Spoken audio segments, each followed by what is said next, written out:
ਇਹ ਜਨਾਬ ਮਿਸਤਰੀ ਨੇ ਇੱਕ ਜੁਗਾੜ ਤਿਆਰ ਕੀਤਾ ਹੈ ਬੱਚਿਆਂ ਵਾਸਤੇ ਬੜਾ ਜ਼ਬਰਦਸਤ ਹੈ ਤੇ ਇਹਦੇ ਕੋਲ ਪੁੱਛਣੇ ਜਨਾਬ ਪਹਿਲੇ ਤਾਂ ਸਾਨੂੰ ਚਲਾ ਕੇ ਵਿਖਾਓ ਤੇ ਮੁੜ ਦੱਸੋ ਇਹ ਤੁਸੀਂ ਤਿਆਰ ਕਿਵੇਂ ਕੀਤਾ ਹੈ। ਇਹ ਜੀ ਬੱਚਿਆਂ ਦੇ ਖੇਲਣ ਵਾਸਤੇ ਜਾਂ ਬੱਚਿਆਂ ਨੂੰ ਗਰਮੀ ਲੱਗਦੀ ਹੈ ਤਾਂ ਇਹ ਫਾਰਮੂਲਾ ਦਾ ਇਸਤੇਮਾਲ ਕਰਦੇ। ਪੱਕੇ ਦੀ ਹਵਾ ਵੀ ਬੜੀ ਤੇਜ਼ ਹੈ। ਅੱਛਾ ਇਸ ਤੋਂ ਬਾਅਦ ਜਨਾਬ ਇਹ ਛੋਟੀ ਬੈਟਰੀ ਹੁੰਦੀ ਹੈ ਤਕਰੀਬਨ ਟਾਰਚਾਂ ਵਗੈਰਾ ਚ ਵੀ ਹੁੰਦੀ ਹੈ।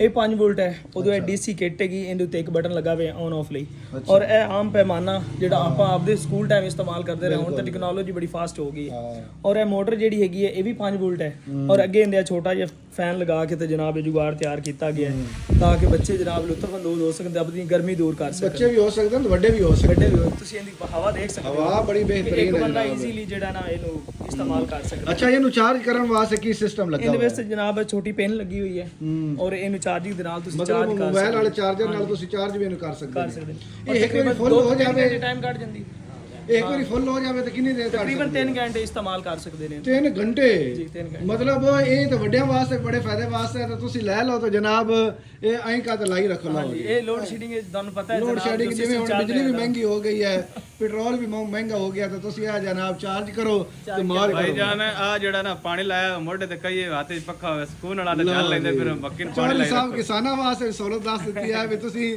ਦੋਪੇ 'ਚ ਵੀ ਜਨਾਬ ਪੱਖਾ ਚੱਲ ਲੈ ਸਕਦੇ ਆ ਜੀ।